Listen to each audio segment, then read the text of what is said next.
मित्रांनो नमस्कार. भारत सरकार वित्त मंत्रालयाच्या विभागाने दिनांक 30 सप्टेंबर 2025 रोजी PFRDA म्हणजेच पेन्शन फंड नियामक व विकास प्राधिकार यांच्या नावाने एकसंध पेन्शन योजनाच्या अंमलबजावणीबाबतचं परिपत्रक हे निर्गमित केलेले. त्या परिपत्रकामध्ये असं म्हटलंय की जी एकसंध पेन्शन योजना म्हणजेच UPS 1/4/2025 पासून ही अंमलात आणण्यात आलेली आहे. PFRDA म्हणजेच NPS अंतर्गत UPS चे जे कार्यान्वयन म्हणजे नियमावली 2025 नुसार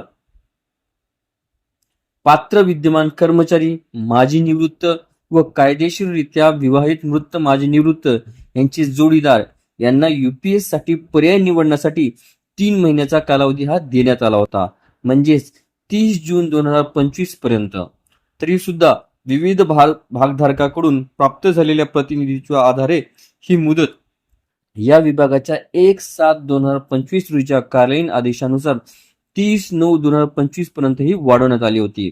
UPS अंतर्गत अलीकडेच विविध सकारात्मक बदल जाहीर करण्यात आले आहेत, ज्यामध्ये व्हिडिओला सविस्तर बघण्यासाठी कृपया डिस्क्रिप्शन बॉक्समध्ये दिलेल्या लिंकवर क्लिक करा आणि संपूर्ण व्हिडिओ पाहावा.